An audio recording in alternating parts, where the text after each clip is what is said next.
What's up guys, it's Clayton, and today we're gonna be doing a really cool video. We're gonna be talking about some Checkride tips. Now everyone's terrified of going to their first Checkride because it'd be super intimidating, but I'm gonna give you some tips to help you get through that super stressful Checkride and hopefully pass and get that coveted private pilot license. Or actually it would work for any Checkride, but for this sake, let's just pretend it's the private one.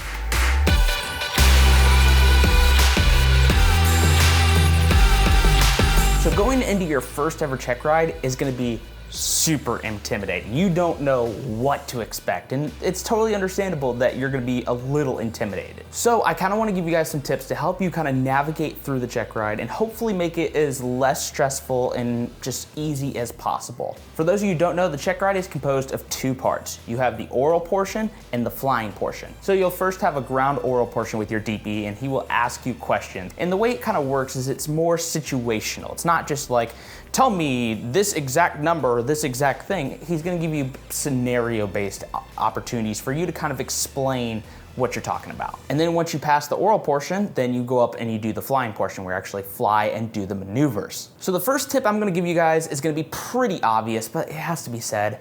Study before your Checkride. I know, that's like a terrible tip, and you're like, that's not a tip, that's just a given. Well, it has to be said. But there's a little caveat with that studying. A lot of people just study everything and they don't know exactly what to study. The good thing is the FAA gives you an exact guide of what you need to study. This great booklet right here, the Private Pilot ACS, or if you're doing commercial or instrument, tells you exactly what you need to study for your Checkride.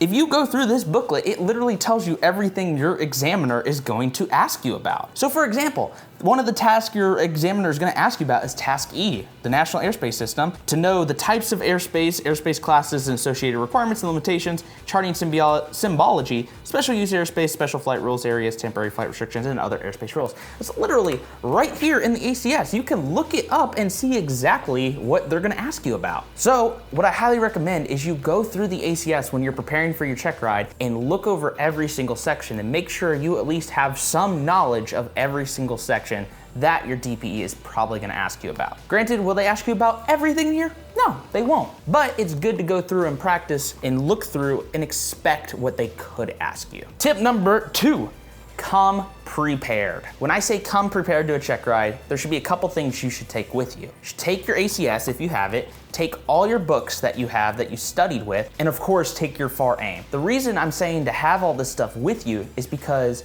if you don't know the answer to a question, the DPE wants you to be able to show where you can find the answer to that question. Granted, that's not always gonna work, and if you get too many questions wrong, they're probably not gonna pass you. But if there's just like one or two things you don't know the answer to, but you're like, aha, I know where I can look up the answer to that, I know the regulation and the FAR for that is here, and you can look it up, your DPE is gonna be a little more understanding and work with you. Being able to show you can find the answer will go a long way. Tip number 3, and this kind of goes off of tip number 1, is be organized with your stuff and material. So if you have a FAR aim, tab out your FAR aim. You can buy some pre-tabbed ones online that already have sections tabbed out. I personally like to do it on my own because 1, it's cheaper, but then 2, I know exactly what I tabbed out. So for example, one of the questions you're probably gonna be asked on your private pilot Checkride is some of the limitations and eligibility requirements in order to become a private pilot. So go into the FAR aim and into FAR 61, tab it out so you know exactly where it's at, and that way if there's something you're forgetting, you can be like, okay, I don't remember this limitation, but if I go here to my FAR, I know this isn't a FAR aim, I'm still holding the ACS. I go here into my FAR aim, part 61, this run right here, I can't even remember it off the top of my head. You know what, I'm gonna find my FAR. This is 2022, but I think it'll still apply for this year. R61. See, I have this thing tabbed out. Actually, do I have experience? I do. 61. Here we go. Here we go. Oh, I have it tabbed for commercial pilots. This was tabbed for my commercial Checkride. Here we go. FAR 61 103. So, I didn't remember that you had to be at least 17 years of age for a rating other than glider and balloon, but I had it tabbed out and I can pull it up. So that's why it's very important to tab out your FAR aim so you know exactly where everything's at. So it'll help you whenever you do go on your Checkride. If you don't remember something, you can find it quickly. I've had times before where I didn't know something and I didn't know exactly where it was. I knew it was, say, for example, in the FAR aim, but then I spend like 5 minutes doing this, and your DPE is just gonna sit there like, So that's why it's important to have it tabbed out so you know exactly where you can go find that stuff, and it makes it a little easier. Great tip there. Tip number 4 is do mock check rides. If you can with your instructor, schedule ground training lessons with your instructor and ask them to do mock check rides with you, where they pretend to be the DP and go through that ACS and start asking you questions. Do as many as you possibly can and just keep practicing them so you know what to expect. Your instructor's been through these check rides, so they know exactly what they're like, so they're probably gonna ask you questions that are very similar to what the DP will ask them. Or even better in some of our case with some of our flight instructors, we went to the exact examiner you're about to go to, or we're about to send one of our students to, so we know exactly what they're looking for. So do tons of mock check rides. To kind of add on to that, YouTube is a great resource. I'm planning to do this on my channel. I haven't had a chance to do it, but there are a lot of mock check rides on YouTube that you can go watch by some other great CFIs. Fly Mike, 8 Mike Alpha is another channel I know that has done some of these. And if you just YouTube them, just search CFI, not CFI. If you just go onto YouTube and search up private pilot mock check ride, there's tons of them out there. And you can look at these and just listen through, and they kind of give you an idea of some of the questions you might be asked, but you can also listen to some great answers by some other students. So literally when I was doing my private pilot training, I literally had these on loop. Whenever I was driving to and from the airport, I would just play the audio and just listen to some of these mock check rides. So I just had a good idea of what to expect and just helped me kind of keep it fresh in my mind. Tip number 5, are we on 5, 6? I lost count, 5, we'll say 5, is remain calm.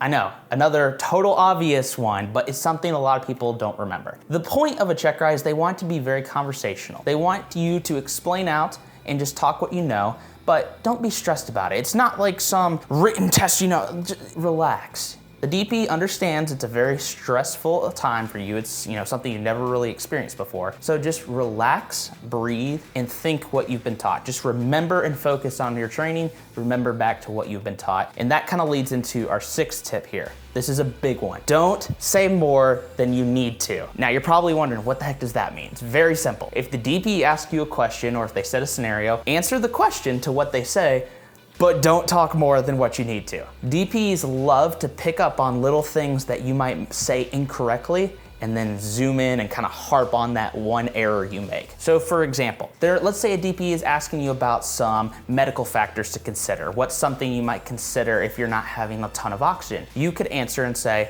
oh, well, if you're not having enough oxygen, one of the medical factors you could consider is hypoxia. Bam, end it right there. If they want to ask you more, they'll press more into that. But what happens is if I answered that with, well, one of the medical factors that you might experience is hypoxia. And hypoxia, it happens when there's a lack of blood or lack of oxygen in the blood and the tissue, and you just start going into different areas. You might say something that's not entirely accurate, and then the DP is gonna be like, all right, you know what? I'll hone in on that little thing that they weren't quite, oh, so you say there's multiple types of hypoxia, can you tell me what they are? They'll push a little bit further. So I'm not saying don't give an incorrect answer, give them what they ask for, and if they ask more, then you can go more into it. But you're not leaving them with something like low-hanging fruit where they can just quickly snag at it and dig you into a deeper hole. That's something that a lot of students do, is they just talk and they dig themselves into a deeper hole that they can't get out of. So just answer the question completely, but don't say more than what you need to say. All right, finally, let's talk about one more thing, acknowledging your mistakes. The likelihood of you doing everything perfect can happen, but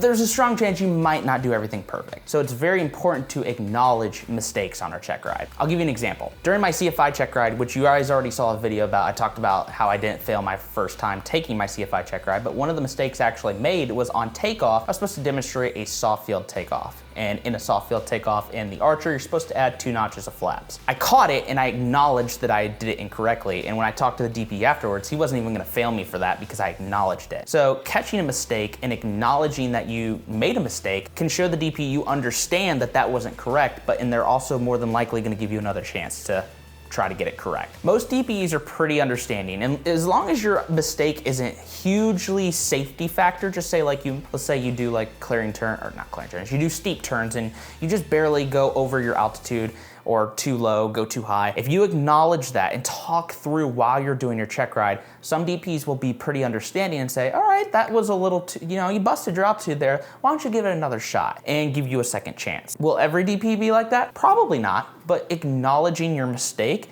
can, again, show the DP that you understand and give them a little, maybe help them give you a little more grace on your check ride. So those are some of my favorite tips that I've been giving students preparing for check rides and people I've talked to. If you guys have any other great tips, any other private pilots or any other people who have gone through some check rides, if you guys have any tips, be sure to leave them down in the comments below. Help everyone out so they can all go past their check rides and hopefully become private pilots or commercial pilots, instrument pilots, whatever check ride they're going to take. And I will say, once you go through your private pilot check ride, once you go through more, it's gonna feel like a breeze. It'll feel like a piece of cake.